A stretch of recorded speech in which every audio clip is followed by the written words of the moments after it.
Welcome everybody. This is Denny with GetWisdom, and Karl Mollison from GetWisdom is joining me, and we're going to continue with our channeling series today.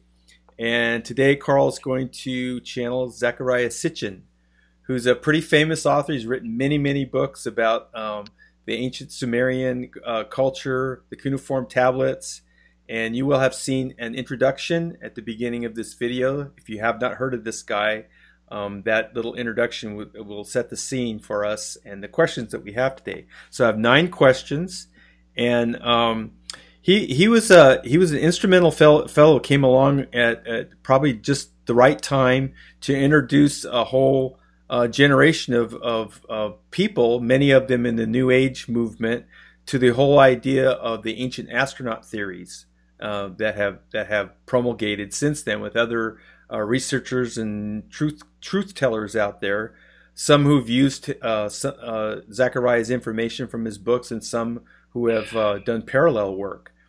So I myself have not made a big study of Zechariah's work, but I am aware of it, and I've been exposed to some of it, and that's about as far as I can go.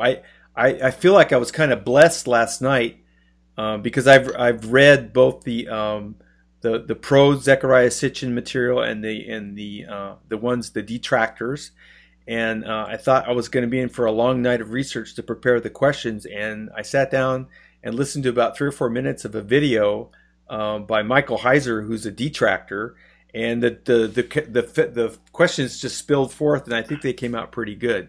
But I'm never 100% sure that I've got all the questions right for something like this. So we put a lot of faith in the divine realm. So with that, Karl, I would like you to make some comments about what you know about Zecharia, his material, and the channeling process itself for our viewers. Thank you. Well, I'm certainly not a Sumerian scholar or a linguist, and I don't like dipping into these sort of scholarly debates, because not being a scholar of equal eminence, then there's no real point in doing that. You can't out talk someone who knows more than you do. They've got more ammunition, and I get warned regularly. Don't ever sit down with an evangelical and talk religion, because they'll hammer you, and because there's a certitude about the belief. So I understand and I respect that, and I don't mean to be pejorative. I just mean, I know where my limits are. Yeah. So my exposure to him really was only that I saw one of his books one day in the local public library and took it home. Mm-hmm. And started reading it, and it was about Sumer and that ancient Mesopotamian era where there was this kind of cultural explosion of new things happening, and a lot of peculiar things. And I was exposed to his theories and ideas. It seemed outside the box totally, and I didn't believe it at first glance. I felt uneasy about it, because at that point I wasn't steeped in everything I know now. But it did serve a purpose for me in drawing attention to that cultural epic and its potential significance. And I think that holds true because of all that I've heard subsequently with channeling. Okay. And about those times and so on. So I am quite interested in hearing what he has to say about all this, because he certainly devoted quite a bit of his life to promoting information about that era. Right. And I don't want to get into the details, because I'm not sure the details are so important. Everything that's written and researched is tentative. You just have to view it that way, because we're always seeing things through a cultural lens, through a scientific lens, based on the current state of the art, the current state of knowledge, and how you view the world, your own beliefs, and so on. And people come away with differing interpretations all the time. Yeah. Data means different things to different people. Yeah. And it's true in science, and it's true in every area of scholarship. Yeah, I think insofar as Get Wisdom's concerned, and then a lot of the channeling you've done about the Anunnaki and whatnot, Zecharia made a contribution for developing the questions that we've been asking. Yeah, and then, that's kind of how I see it. Yes. Yeah, and that's what we're kind of trying to do here in a more public setting. Although I would recommend people that wanted to look into this further to go onto the Get Wisdom site and the creator Q&A, which is on the Get Wisdom site, and look at that. Do a search on the Anunnaki, and then just look at what's posted there, and that will kind of help fill in some of the blanks too, perhaps.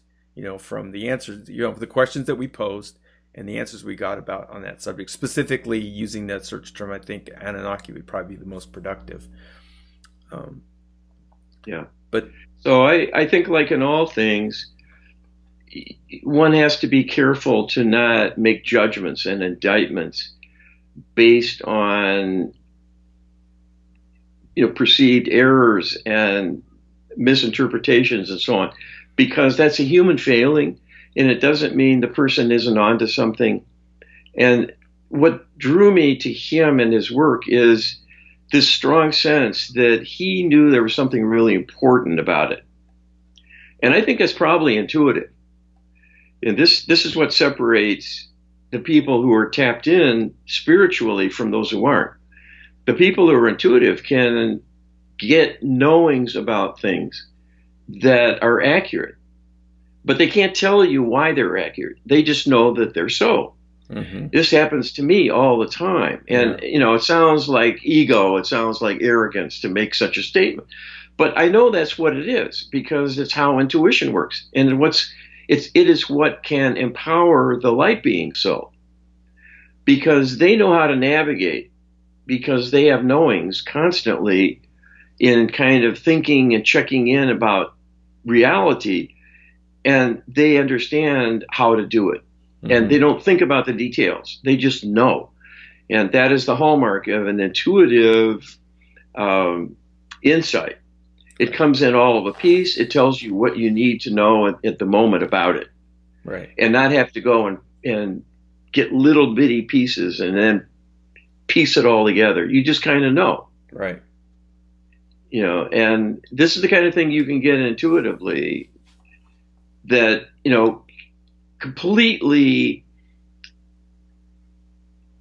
disenchants any traditional scholar, because it's so unscholarly. Right. How can you make some wild claim? Right. You didn't read any books. Right. You didn't study. You didn't see this in the scrolls. Right. And, you didn't attend that lecture. Yeah, exactly. And so that's the problem that I face as a channeler. I've got lots of deep knowledge, none of which I can really prove, other than they have a certain logic, they form a coherent picture, and they do fit the data as far as we have data. Right. And they're alternative views for the most part, because the mainstream wants to do it through science, and they're always looking with a microscope when they should look up and see the forest there and the heavens and so on. But they're all useful. Everything is useful in its own way. Right. So it's hard to know truth. But you see, the intuitive person will have a hunch about it. And so it tends to make them right, even though they can't prove it to you. Right. So that's all I can say, that I see some threads of truth in what he's done, just intuitively. Right. Okay. All right, so that we'll proceed on that basis, and we'll see what he says. It's 9 questions. It's potentially going to be a long one. So with that, maybe we should go ahead and get started. Okay, and just one other afterthought is, I hate to see the baby thrown out with the bath. I hear that phrase from that metaphor from Creator quite a bit, because we're good at doing that. Yeah. You discredit a scholar because he doesn't have the right credentials and he's not going about it the right way and so on, or makes mistakes. And so the other scholars just pound and pound and pound. But the guy might have his heart in the right place, and he might have something to contribute still. Yeah, we run into and this don't throw the whole story out. Right. Well, the we see fact that a is lot, advocate effective. even with the people that have been, planted to mislead. It turns out that a lot of what they've conveyed is true, which makes them appealing. And then, Yeah. dosed in there is the 10 or 15% of nonsense that gets people off in the wrong direction. So that's a case where people do get thrown out, and it's unfortunate because they may have spent the greater part of their time actually conveying truths, and the 10 or 50% that was misleading was done so without malice or, bad intentions. And that's really common. That's like, 90% of what you see out there is kind of fits into that category, it seems. Yeah. Yeah. All right. So I will go ahead and start this process. I just need a moment or two to get in the right state of consciousness, set up safety around the work, and connect through Creator to this being, Zecharia Sitchin, in the light. And I do it through Creator very purposely because I found that is the most reliable way to avoid ending up speaking to an imposter. And unfortunately, that happens most of the time with channelers. And so I know I beat that drum all the time. People are sick of hearing that when they look at these videos, I think. But it's an important message to have out there. I really don't want to hurt people, and I don't like being a traffic cop, and I don't want that role. But I do feel there's a need to caution people and just, use your judgment, be careful, and, think about things real carefully and see if it makes sense to you, and just make it something you maybe accept provisionally. Don't carve it in stone just yet, that kind of thing. Okay. And that's the best guidance I can give. Because with so much manipulation going on, there are so many direct messages being beamed to everybody with false information. And it seems true. It seems right. It seems real to us because it's coming from within us. So when you've got that going on, you can't really trust all your hunches, unfortunately. Yeah. It's tough. It's tough. So, Yeah. All right. Okay.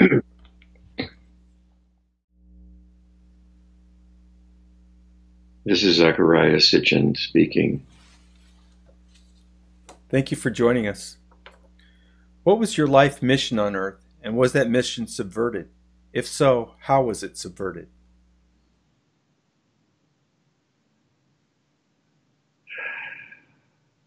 Like most beings in the physical on the planet who are human, I came with a mission.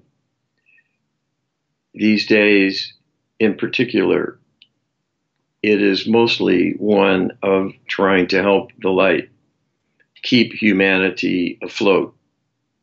And I was on a mission to bring the truth of deep history forward. And that was all consuming and quite a passion for me, and led to all of the works that I put forth you were discussing before connecting to me that have indeed raised controversy. I can explain this to you quite readily. I was working in earnest.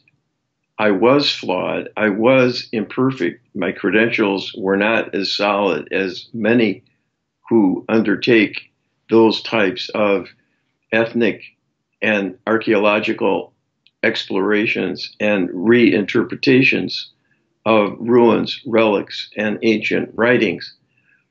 All of that is true.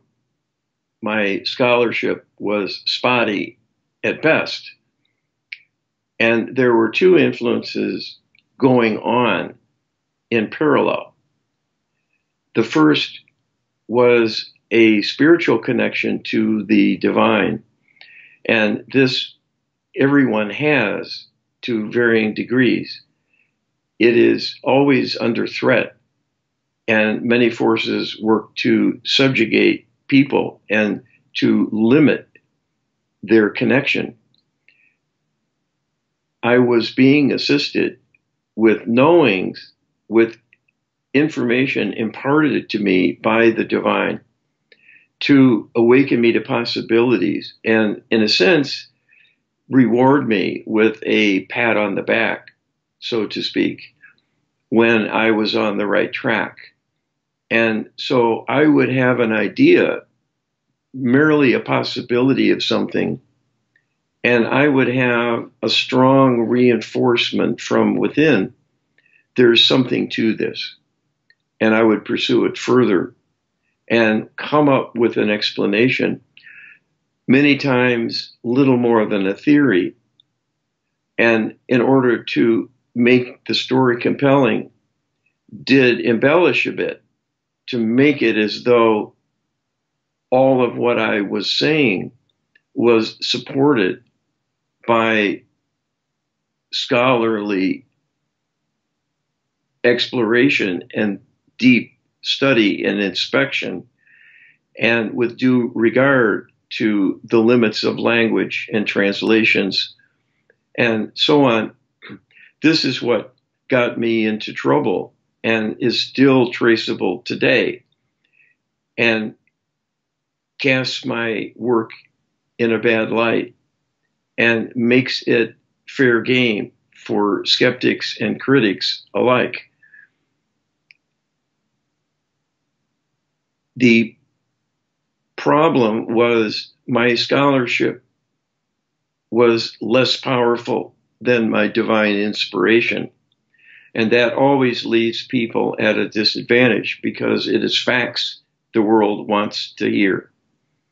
It is proof the world wants to see, not speculation, even though it might be based on an accurate, divinely guided, intuitive connection to the truth of things. That is always personal in nature and does not translate well to others. When one knows something, it is simply they know it. They cannot prove how they know it and on what basis, oftentimes, unless their knowing goes somewhat deeper and they have the ability to formulate the right inquiry and then get specific information about the loose threads. My scholarship was weak, and that also let me down in formulating the right hypotheses that could have been informed intuitively. But because I did not pose the right questions myself and ask in the right way to build my case step by step, and primarily focusing on the concrete source material, I was really hanging out on a limb and vulnerable. The other parallel influence on me was a direct influence from the extraterrestrial alliance through the intelligence agencies in keeping an eye on me through conventional means, as well as what was being done through psychic spying on me telepathically to keep track of what I was doing, what I was thinking, and then a project of subversion launched to further diminish the accuracy of what I studied. My interpretations were derailed and misguided again and again, and this was purposeful to, in effect, hobble me and to discredit my work ultimately. This could have been surmounted with better scholarship because they were not able to win me over totally because of my spiritual core. But the influences were powerful enough to confound and confuse things. And this got me into trouble and resulted in many instances my being a disservice to my readers. This kind of hand-holding and manipulation is the order of things across the board. It is done in every era of human endeavor where there is the betterment of humanity at stake. They ignore trivial undertakings, things involving entertainment, for example. But even those will be subjected to manipulation with propaganda to darken them. I am speaking here specifically of scholarly endeavors to advance human understanding and to grow the perspectives, to incorporate new possibilities and open minds to a wider view, and to be broadly accepting of unconventional and revolutionary ideas and concepts, better ways to work with one another and advance the cause of humanity, to advance medicine, advance culture, advance jurisprudence, advance education and the process used to raise the young. On and on it goes in every field, including science and technology.